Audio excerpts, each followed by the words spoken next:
Hello, hello, hello. Today, we are going to be diving into the vital role of cholesterol in our body, particularly how it supports hormone production and continues to play a crucial role in our health, even after menopause. So let's get going. So, cholesterol often gets a bad reputation, but it's actually essential for our health. Cholesterol is the building block for several key hormones like estrogen, testosterone, and cortisol. These hormones are crucial for everything from regulating our menstrual cycle and maintaining muscle mass to manage stress and keep our immune system strong. Without enough cholesterol, our body simply can't produce these hormones effectively. But cholesterol's importance doesn't stop at hormone production. It also plays a vital role in our brain health. So, cholesterol is essential for brain function. About 25% of the body's cholesterol is found in the brain, where it supports the formation of synapses, the connection between nerve cells. These synapses are crucial for brain signaling and cognitive function, meaning cholesterol is key to keeping our brain sharp and our moods stable.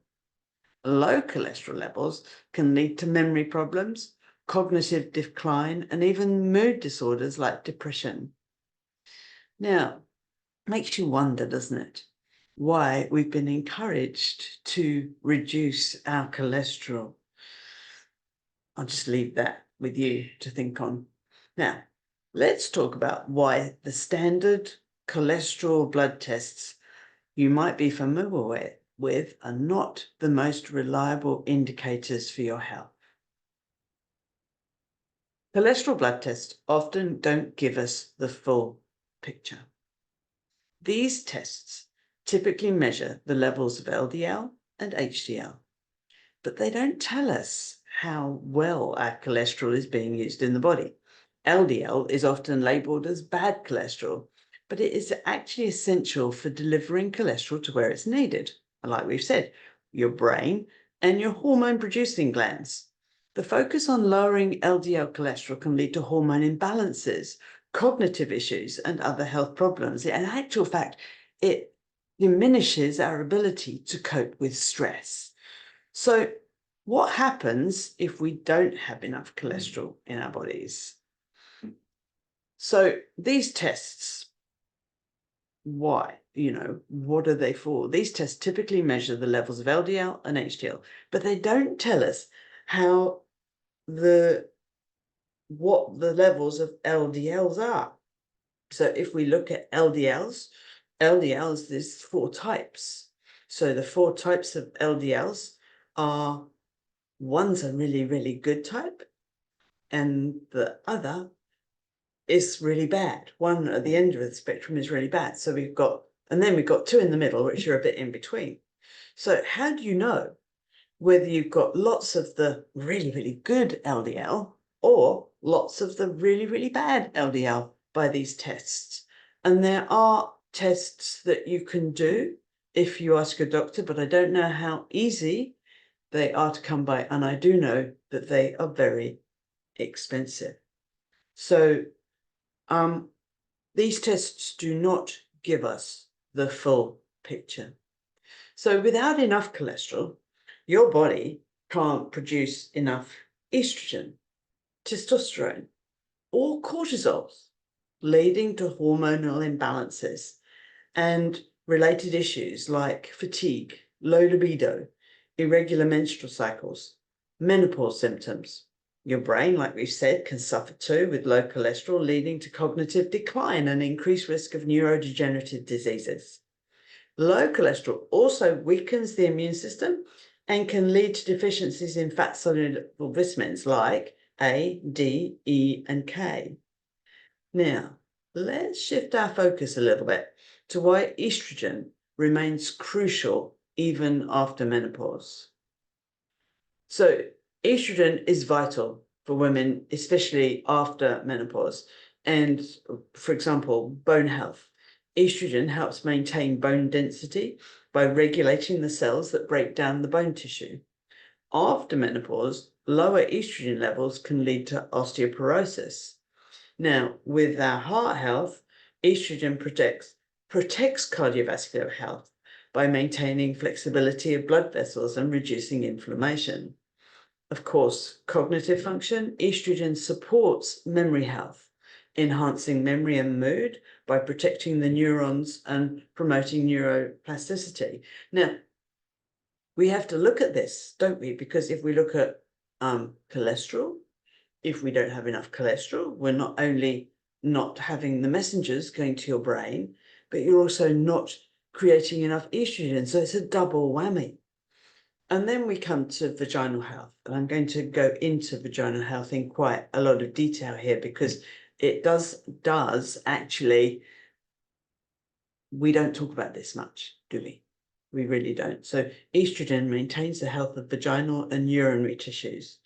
And so if you have enough estrogen, it reduces the risk of issues like vaginal dryness and urinary tract infections. So even though the ovaries shut down, not producing estrogen, testosterone, and progesterone after menopause, the body still creates estrogen from cholesterol, but also our adrenals have to take over. So, there's a big job happening.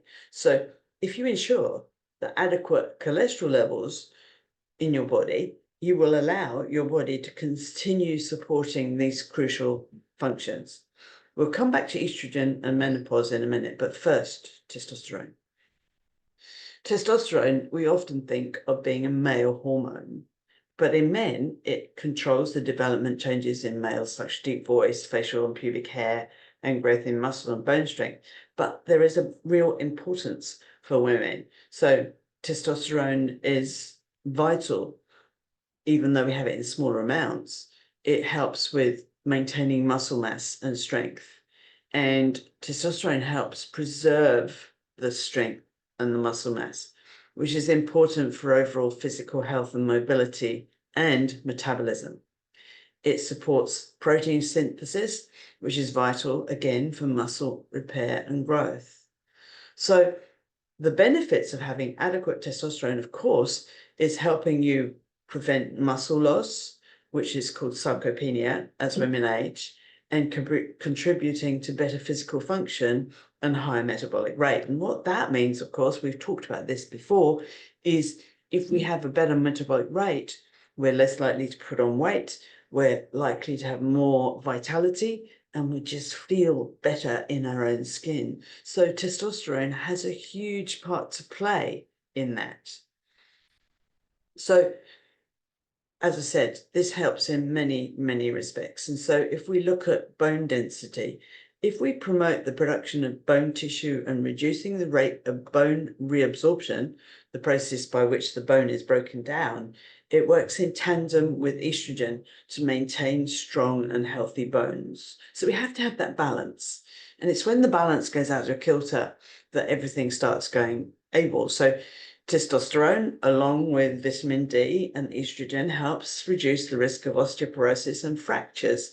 And many of us have heard of women who have fallen down and had broken hip and everything else, which is really, really debilitating. But not only that, it really affects your whole immune system as well. So it also affects libido and sexual health.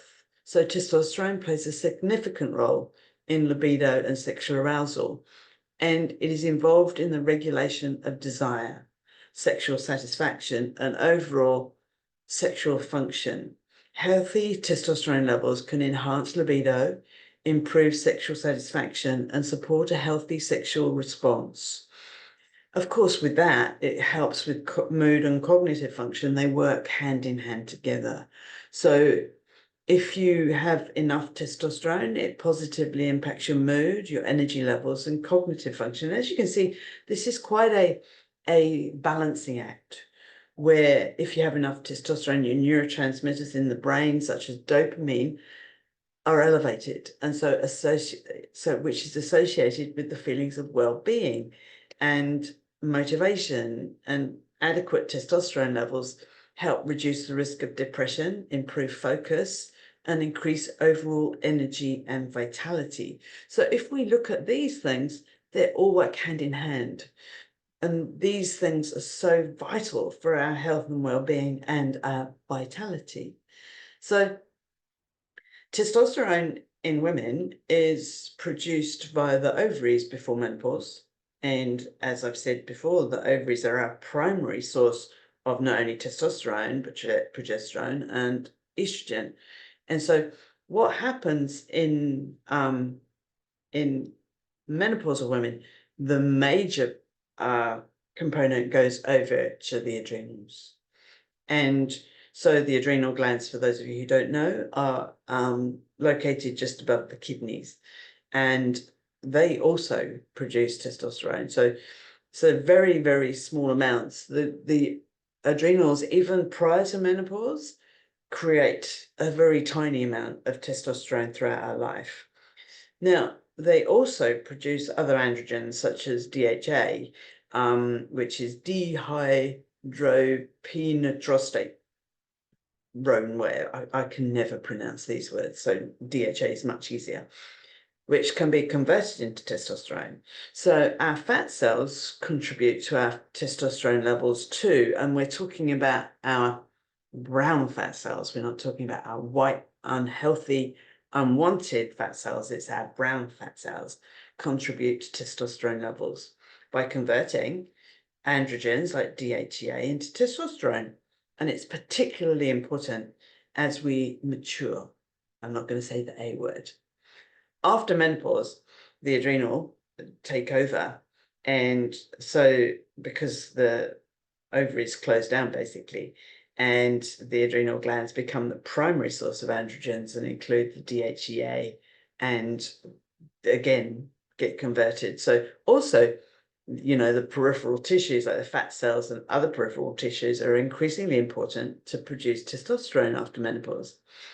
And they continue to convert the androgens. And so it's a really important component to remember that we are in a hormonal soup, and we need that hormonal soup to be in balance. Just like if you have some soup and it has too much salt in it, it'll be undrinkable.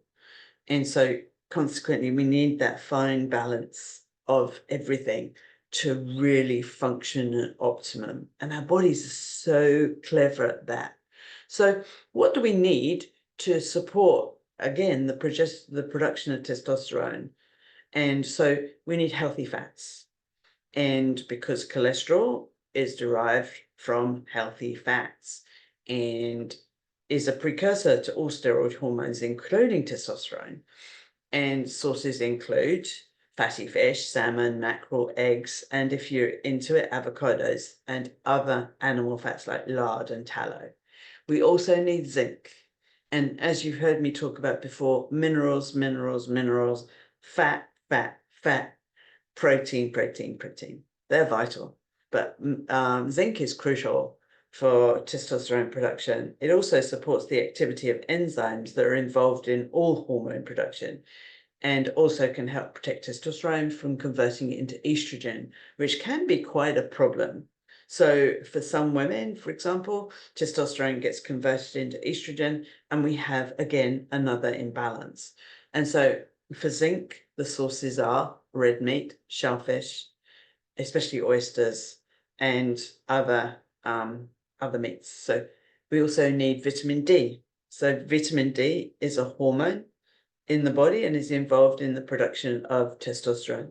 Adequate levels of vitamin D are necessary for optimal testosterone synthesis. And that means creation of testosterone and also the balancing of testosterone.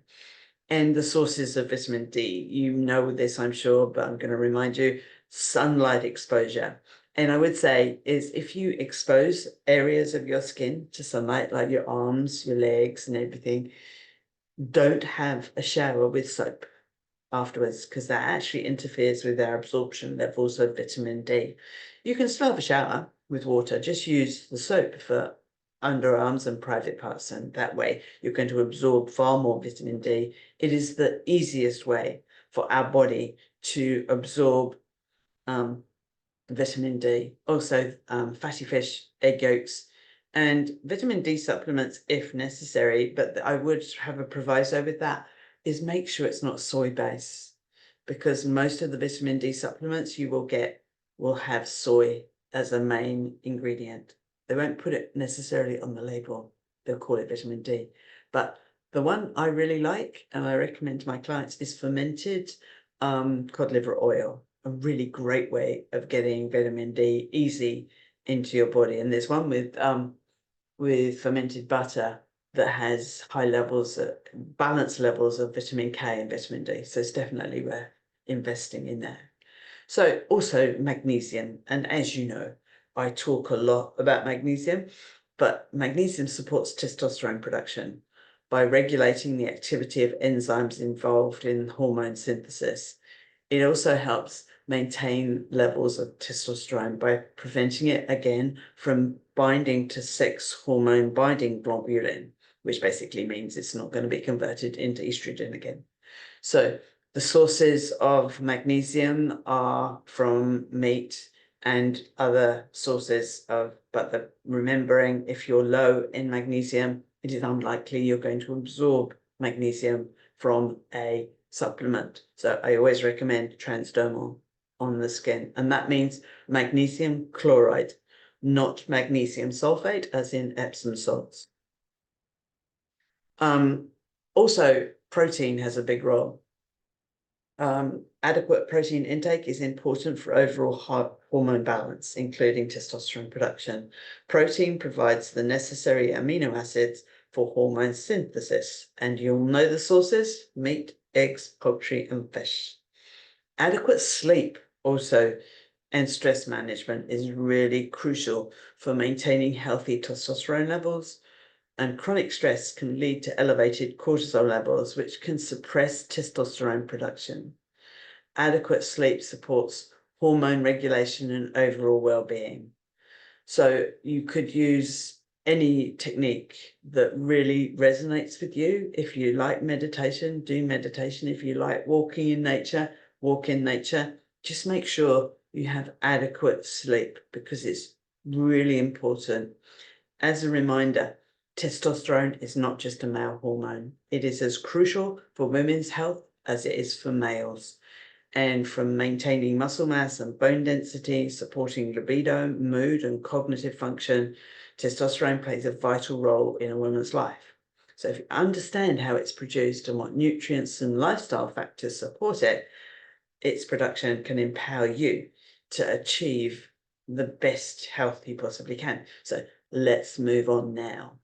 So if you focus on a diet of healthy fats and essential minerals and having good sleep and everything else, then we're going to really, really achieve really good health, and maybe better than you've ever had.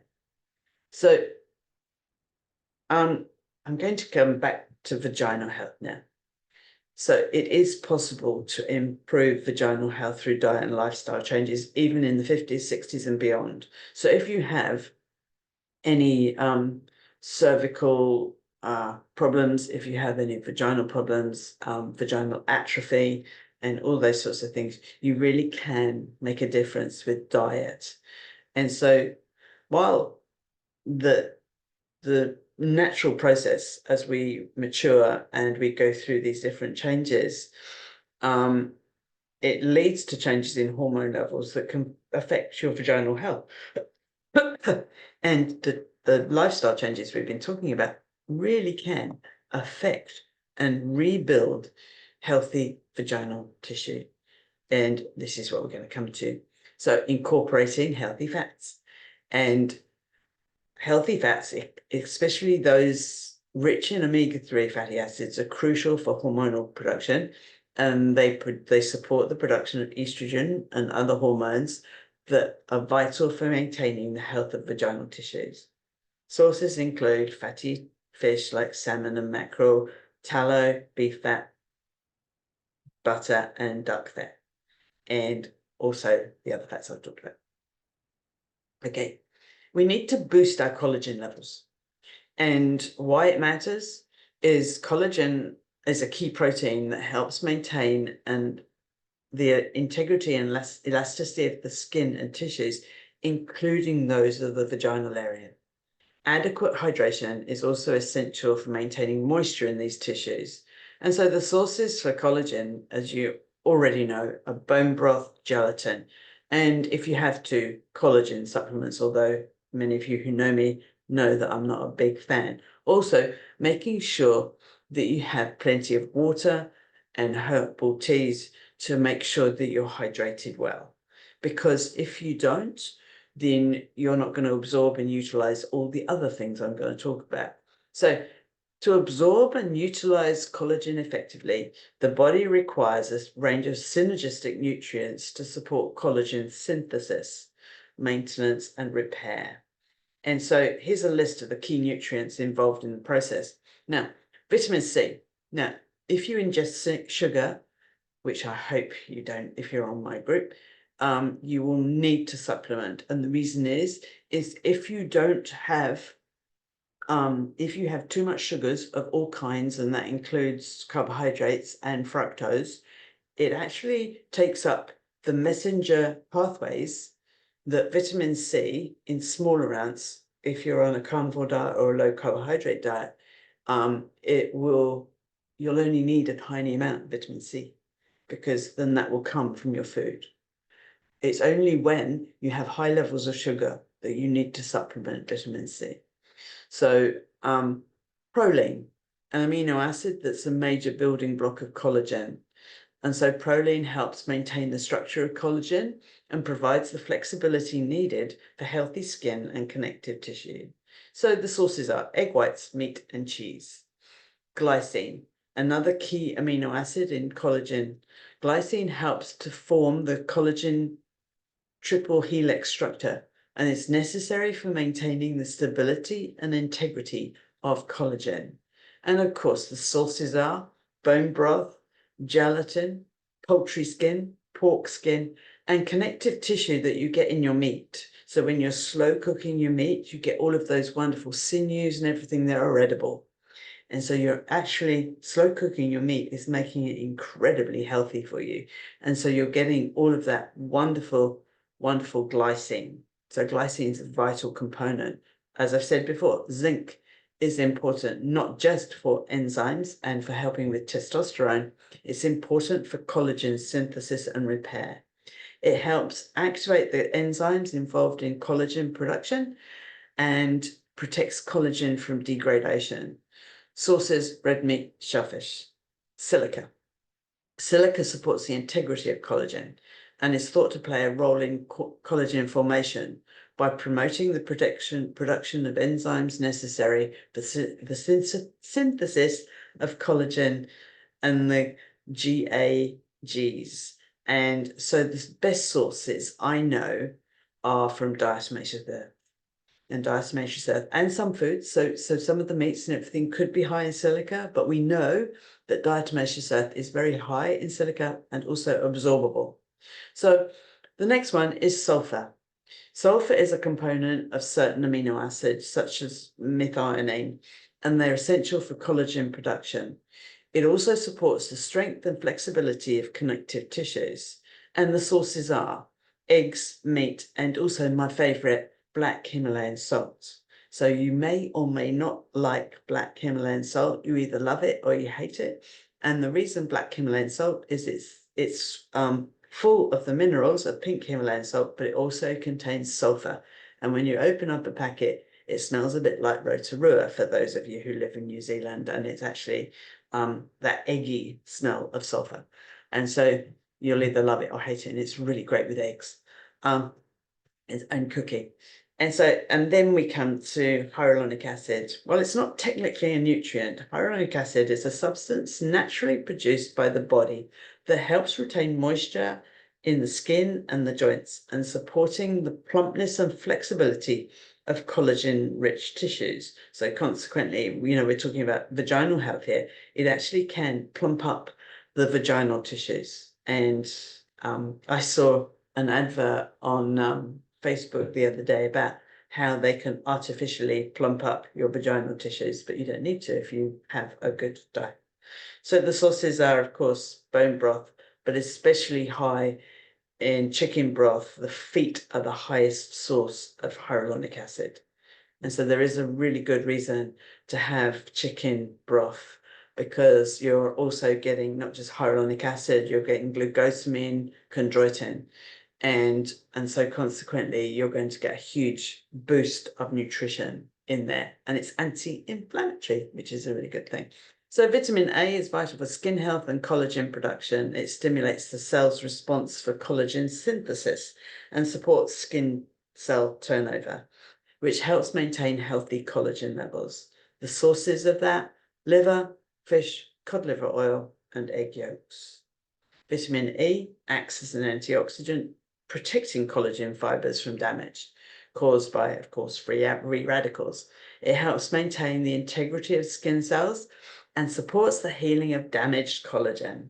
Sources: animal fats, eggs, liver, fatty fish, bone marrow. You can see there's an awful lot of similarities as in where we get these nutrients from. So B vitamins, especially B6 and B12, B vitamins particularly, these two, are important for collagen production.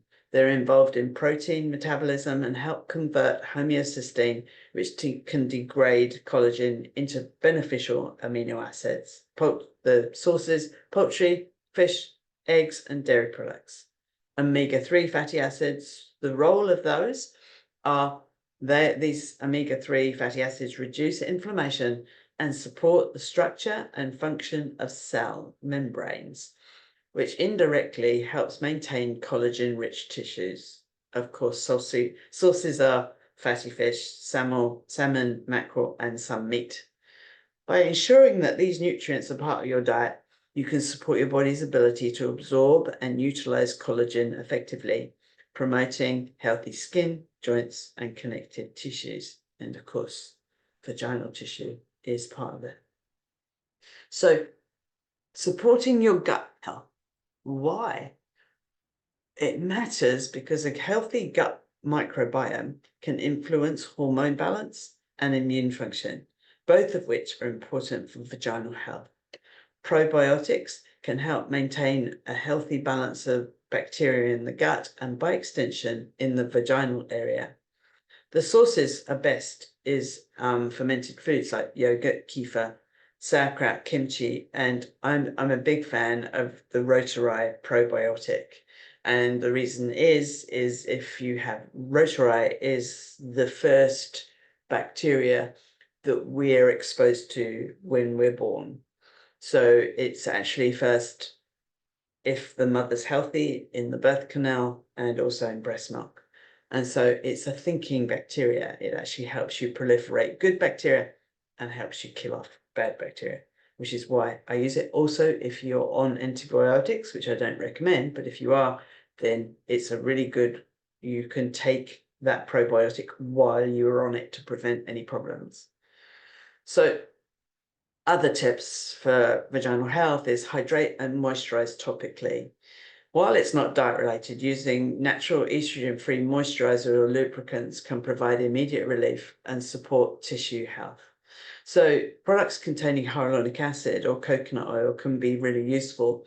You can purchase hyaluronic acid from many of the suppliers that I've recommended in the past. One of them's the Sorcery, and one of them is Pure Nature, and they have a liquid one that you can use directly, or you can get it in a powder form where you have to rehydrate it. And it's more cost effective to have the powder form, but you have to get those the ratios right with the liquid. So up to you. And of course, exercise and getting the blood flow. Getting the blood flow into the pelvic area is really important. If you can increase the blood flow to the vaginal area and the pelvic region, you can actually help with the healing process of that. So things like doing pelvic floor exercises, doing yoga maybe if you like it, Tai Chi can help, and many different modalities that are gentle. Also, you could do infrared saunas can help increase the blood flow everywhere, and so it can be really useful. Also, hot and cold showers, if you do it onto the pelvic region, and all sorts of things can really help strengthen the surrounding muscles. And so that's basically it for the vaginal thing. So when you have a low inflammatory diet, you are actually helping to help your hormone health. So if you have chronic inflammation, for example, that can exacerbate tissue degradation and hormone imbalances. So a diet rich in anti-inflammatory foods can reduce inflammation and support overall tissue health. Now, as you know, I advocate for a carnivore diet. However, if that's a bridge too far, it might be a really good idea to get in contact with me and get my list of low inflammatory foods. I'm actually going to be creating a program which is called From Carbivore to Carnivore, so that you can gradually integrate into the carnivore diet if you so choose. But the low inflammatory diet is one that I've been using with my clients for over 14 years now. And we found amazing, amazing results with that. So by doing that, naturally, you will have enough fat, you will have enough nutrients so that your body can heal itself. And so Fast Track to Health is my program that I designed in 2010, and it really works. And so if carnivore, as I say, is a bridge too far, then maybe the low inflammatory program could be for you, and you might decide that you might want to try the carnivore way, and that's absolutely fine. So cholesterol has been getting such a bad rap. And as you can see here, it's not the baddie we've been led to believe. It is also vital for cortisol production, but I will dive into that in another time. So please, please eat enough good fats. And we're not talking about the vegetable fats. We're not talking about the so-called healthy fats that we've been led to believe over the last 3-4 decades. We're looking at animal fat. We're looking at eggs. We're looking at oily fish. We're looking at butter. And we're looking at tallow and dripping and all of those yummy things that not only sate us and make us feel full and we don't gravitate towards the sugary stuff, but it also helps feed our brain and feed our souls. So I hope you've enjoyed this video, and please comment below. If you have any questions, please do not hesitate to ask. Thank you so much for joining me, and I really, really look forward to serving you more. Bye for now.